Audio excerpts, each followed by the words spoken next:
વિચારો તમારી વસ્તુ બનશે.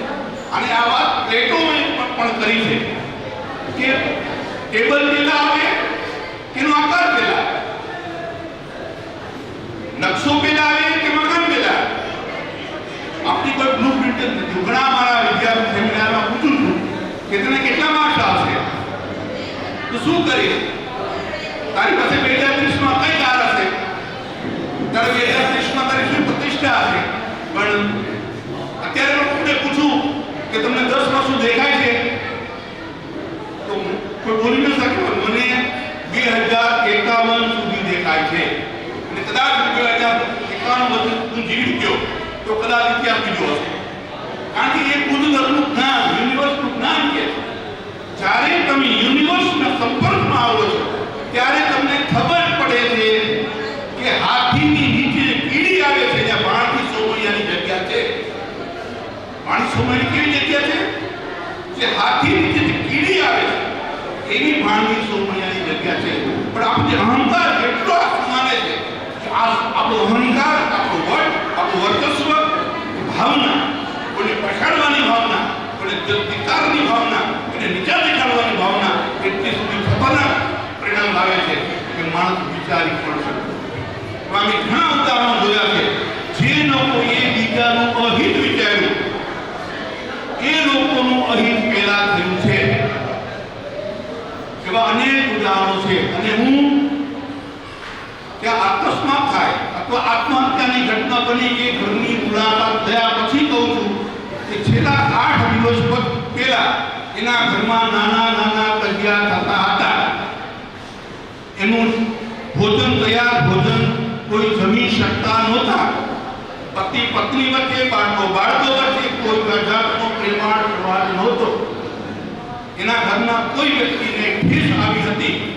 એને નાનો અકસ્માત થયો હતો અને એના પછી આત્મહત્યા અથવા અકસ્માતની ઘટના બની. ડોક્ટર દીપક ચોપરા અનલિમિટેડ પાવરમાં લખે છે, accident is not accident, it create. Deepak Chopra લખે છે કે અકસ્માત એ અકસ્માત નથી, એ આપણી નકારાત્મક વિચારનું પરિણામ. ગરીબી એ ગરીબી નથી, પણ આપણી મનમાં જે ગરીબી થઈ ગઈ છે, આપણે કોઈ ધનવાનની ટીકા કરીને, કોઈ જાતિની ટીકા કરીને, કોઈ સંપ્રદાયની ટીકા કરીને મહાન કે સફળ ન બની શકે.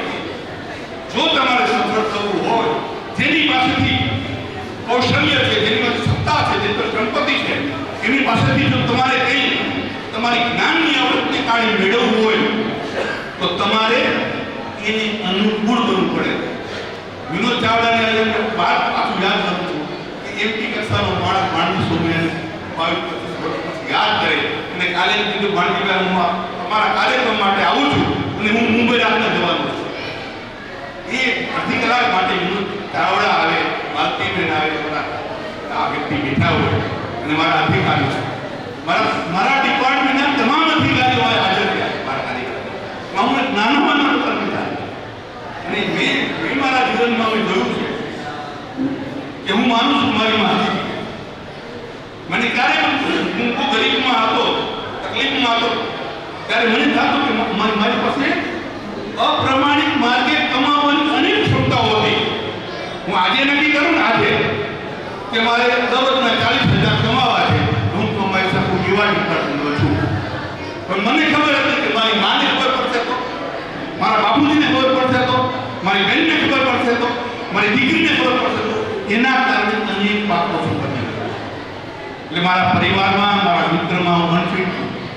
એટલે જ કહેવાય છે ઇન્ટલેક્ચ્યુઅલ મિસ્ટ્રી ઇન મોર.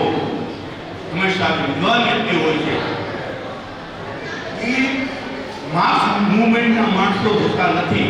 જ્યારે તમે કંઈ બોલો છો અને 99% એમ કહે છે કે આ સાચું નથી, તમે ખોટા છો, ત્યારે તમે ખરેખર સાચા છો.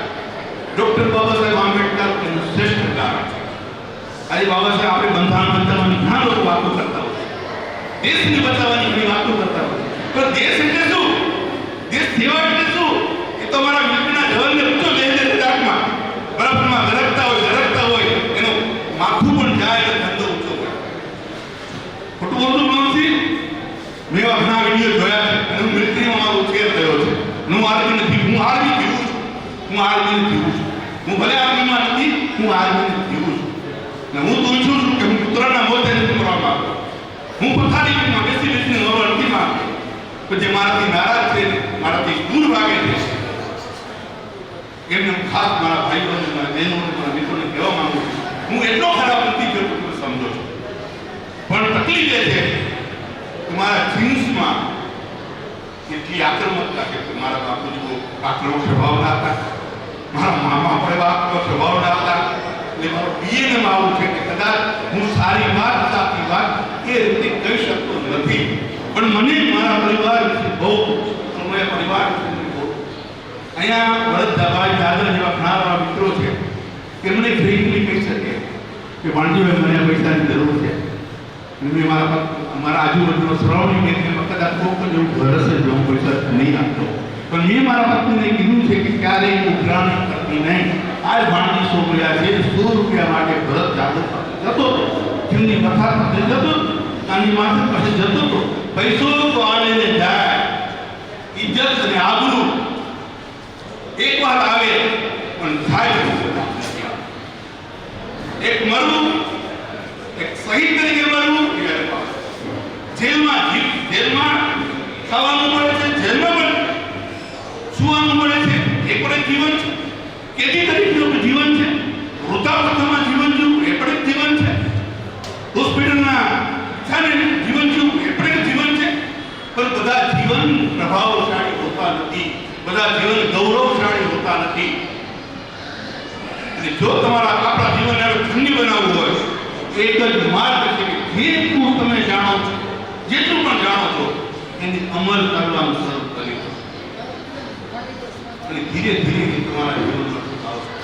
મારા હું જ્યારે નાનો હતો, મારા વિશે કોઈ સારું બોલતા નહીં મારા ગામમાં કોઈ કે આ ભાણીઓ મોટો થઈને કરશે, પણ મારી મા એમ કહેતા કે મારો ભાણીઓ મોટો પડ્યો અને કદાચ મારી માની એમ મને કહેવાય. મારો જન્મ નહોતો થયો, મારો જન્મ 15/11/1964 થયો અને 2 મહિના પહેલા મારા દાદા એક્સપાયર થયા. મારા દાદા કોન્ટ્રાક્ટર હતા. મારા આર્મીના ક્વાર્ટર છે, ખાલીઓના ક્વાર્ટર અને ચિનાઈ રોડ છે, મારા દાદા ટ્રેનમાં બનેલા. અને એનો અંતિમ સમય બહુ ખરાબ હતો, કેન્સર થયો. મારી આજે પણ કેન્સરની ટ્રીટમેન્ટ કે સારવાર કરવી બહુ જ અઘરી છે.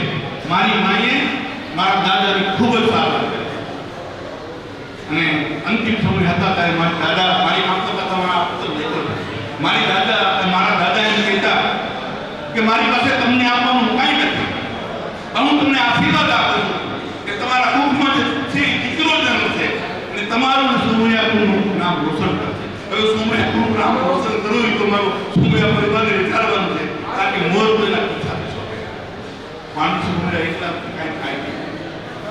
એટલે હું મારા પરિવાર આ વિશે પણ આપવા માંગુ છું કે હું તમારાથી ઘણો નાનો છું. અને હવે એ પણ નથી કે હું નાનો છું, મોટો પણ છું. મારાથી ઘણા નાના પણ છે, ઘણા મોટા પણ છે. પણ મોટો એને કહેવાય જે મોટાઈ બતાવે, જે ઉદારતા બતાવે, જે પ્રેમ બતાવે, એની મોટાઈ કહેવાય. આપણે મોટાઈ બતાવવી પડશે, આપણા આચરણની મોટાઈ. અને જ્યારે તમે નીચે નમો છો ત્યારે તમે ઊંચે ચડો છો. મારા બન્યું છે રામજીભાઈ ચૌહાણ. કદાચ મારા માતા પિતા, મારા મામા, મારા પપ્પાભાઈ પછી મને વધારે માન હોય તો રામજીભાઈ ચૌહાણ કદાચ મને ગમી કે ન ગમી. અને મારી બેન છે સચુબેન, રાજકોટ જાય છાનું ભાઈ પૈસા છે જવાના, પાછા રાજકોટ ઘરે જવાના. હું આ બેન પછી મૂકો ખુદાર. પણ મારા એ સૂત્ર યાદ આવે છે કે એ બેનના આશીર્વાદ કદાચ મને પડ્યા છે. એ રામજીની મહેનત પડી હશે. રામજી એટલે તો કરોડપતિ વ્યક્તિ છે, રાજકોટના ચારે બાજુ એના મકાન હશે, પણ એને એની સાયકલમાં હવે ફેરવો છે રામજી.